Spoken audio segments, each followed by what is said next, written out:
അപ്പോൾ നമ്മൾ പ്രിൻസിപ്പിൾ കണ്ടുപിടിക്കുന്ന ഒരു സംഭവം നോക്കാം. ഓക്കെ, സോ ക്വസ്റ്റ്യൻ ഇതാണ്. If a sum of money amounts to rupees 11,664 in 2 years at 8% compound interest, find the sum. Okay, അപ്പോൾ സം എന്ന് വെച്ച് കഴിഞ്ഞാൽ എപ്പോഴും പ്രിൻസിപ്പിൾ ആണ്. ഓക്കെ, അപ്പോൾ നമുക്കിവിടെ പ്രിൻസിപ്പിൾ ആണ് കണ്ടുപിടിക്കാൻ പറഞ്ഞിരിക്കുന്നത്. സോ നമുക്കിവിടെ if a sum of money amounts to എന്ന് പറയുമ്പോൾ എമൗണ്ട് അവിടെ പറഞ്ഞിട്ടുണ്ട് 11,664 ആണ്. എന്ന് പറഞ്ഞിട്ടുണ്ട് നമ്മൾ പറഞ്ഞിരിക്കുന്നത് 2 years ആണ്.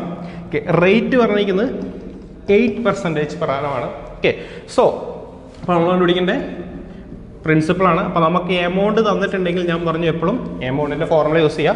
So amount is equal to P into 1 + R/100 whole rise to n. Okay, അപ്പോൾ പ്രിൻസിപ്പിൾ നമുക്കറിയാം 11,664 ആണ് into 1 + 8/100 whole rise to 2 years ആണ്. ഓക്കെ, സോ സോറി പ്രിൻസിപ്പിൾ നമുക്ക് തന്നിട്ടില്ല, എമൗണ്ട് ആണ് 11,664. ഓക്കെ, സോ ഇപ്പോൾ ഈ പ്രിൻസിപ്പിളാണ് നമ്മൾ കണ്ടുപിടിക്കേണ്ടത്. So 11,664 is equal to P into ഇത് LCM എടുത്താൽ നമുക്കറിയാം 108/100 പവർ 2 ആണ്. ഓക്കെ, സോ ഇത് ഇപ്പറേക്ക് വന്നു കഴിഞ്ഞാൽ 11,664 ആണ്.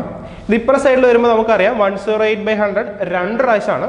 സോ ഈ 100 രണ്ടും മോളിൽ പോകും.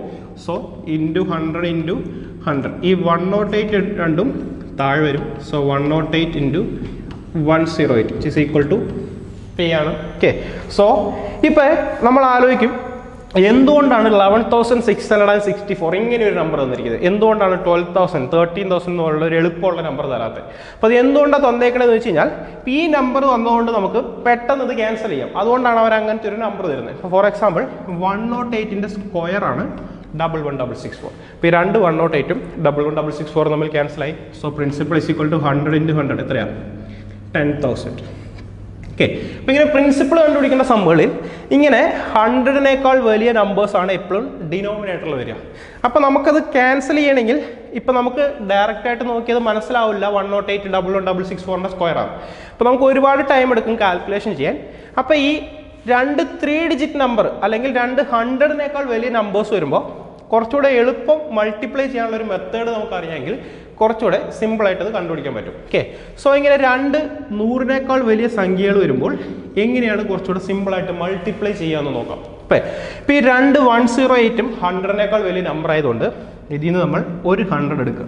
ഓക്കെ, ഇപ്പോൾ ഈ 108 100-നേക്കാൾ 8 കൂടുതലാണ്, ഇതും 8 കൂടുതലാണ്. സോ 116 എന്നായി. ഇനി എന്ത് ചെയ്യാന്ന് വെച്ച് കഴിഞ്ഞാൽ ഈ കൂടി വന്നിരിക്കുന്ന രണ്ട് നമ്പർ, അതായത് 8ഉം 8ഉം ഇത് രണ്ടും തമ്മിൽ മൾട്ടിപ്ലൈ ചെയ്യുക. സോ 8 × 8 64 ആണ്. സോ 108 × 108 11,664 ആണ്. ഇങ്ങനെ 100-നേക്കാൾ മേലെ വരുന്ന ഏത് സംഖ്യകൾ വേണമെങ്കിലും നമുക്കിങ്ങനെ മൾട്ടിപ്ലൈ ചെയ്യാം. ഇപ്പോൾ ഫോർ എക്സാമ്പിൾ 104 × 109 മൾട്ടിപ്ലൈ ചെയ്യണമെങ്കിൽ വീണ്ടും എന്ത് ചെയ്യുക 100 എടുക്കുക. ഈ 104 എന്ന് പറയുന്ന നമ്പർ 100-നേക്കാൾ 4 കൂടുതലാണ്. 109 എന്ന് പറയുന്ന നമ്പർ 100-നേക്കാൾ 9 കൂടുതലാണ്. 100ൻ്റെ കൂടെ 2 ആഡ് ചെയ്താൽ 113 എന്നായി. ഇനി 4 × 9 മൾട്ടിപ്ലൈ ചെയ്താൽ 36 എന്നായി. ഓക്കെ, സോ 104 × 109 11,336 ആണ്. ഓക്കെ, അപ്പോൾ ചില സമയത്ത് നമുക്കിത് മിസ്റ്റേക്ക് വരും ഇങ്ങനെ മൾട്ടിപ്ലൈ ചെയ്യുമ്പോൾ. അപ്പോൾ ഒരു കാര്യം മാത്രം ശ്രദ്ധിക്കണം. ഇപ്പോൾ ഫോർ എക്സാമ്പിൾ ഇപ്പോൾ നമ്പർ 110 × 112 ഇപ്പോൾ ഇങ്ങനെയാണ് നമ്പർ എന്ന് വിചാരിക്കുക. ഇപ്പോൾ രണ്ട് സ്ഥലത്തും 100-നേക്കാൾ മുകളിലായതുകൊണ്ട് ഞാൻ 100 എടുത്തു. ഇപ്പോൾ രണ്ടിൻ്റെ കൂടെ ഞാൻ എന്ത് എഴുതണം, ഒരു 10ഉം ഒരു 12ഉം ആഡ് ചെയ്യണം. അപ്പോൾ എന്തെന്നായി 122 എന്നായി. ഇപ്പോൾ ഞാൻ ഈ 10ഉം 12ഉം തമ്മിൽ അടുത്ത് മൾട്ടിപ്ലൈ ചെയ്യണം. ഇത് രണ്ടും മൾട്ടിപ്ലൈ ചെയ്യുമ്പോൾ എന്തായി 120 എന്നായി. ഇപ്പോൾ ഞാനിവിടെ 120 എന്ന് എഴുതി കഴിഞ്ഞ് കഴിഞ്ഞാൽ 110 × 112 1,22,120 എന്നായി. ഇപ്പോൾ നോക്കിയേ, ഇപ്പോൾ 108 × 108 11,664 110 × 112 വരുമ്പോഴത്തേനും 1,22,120 വരുമോ? ഇല്ല. അപ്പോൾ അത് കാരണം എന്താണെന്ന് വെച്ച് കഴിഞ്ഞാൽ ഇപ്പോൾ ഇവിടെ നമ്മൾ ഈ രണ്ടാമത് 10 × 12 മൾട്ടിപ്ലൈ ചെയ്യുമ്പോൾ നമുക്കൊരു 3 ഡിജിറ്റ് നമ്പറാണ് കിട്ടുന്നത്. അപ്പോൾ നമുക്ക് എപ്പോഴും ഈ രണ്ട് നമ്പേഴ്സ് മൾട്ടിപ്ലൈ ചെയ്യുമ്പോൾ 2 ഡിജിറ്റ് നമ്പറേ കിട്ടാവൂ. അങ്ങനെ 3 ഡിജിറ്റ് നമ്പർ കിട്ടിയാൽ ഒരു ഡിജിറ്റ് ഇങ്ങനെ താഴേക്ക് ഇറക്കി എഴുതണം. എന്നിട്ട് ഇത് തമ്മിൽ കൂട്ടുക 1 2 3 2 0. ഓക്കെ, അപ്പോൾ ഇങ്ങനെ വേണം ചെയ്യാൻ. 3 ഡിജിറ്റ് നമ്പർ വന്നാൽ ഒന്ന് താഴേക്ക് ഇറക്കി എഴുതുക, എന്നിട്ട് കൂട്ടുക.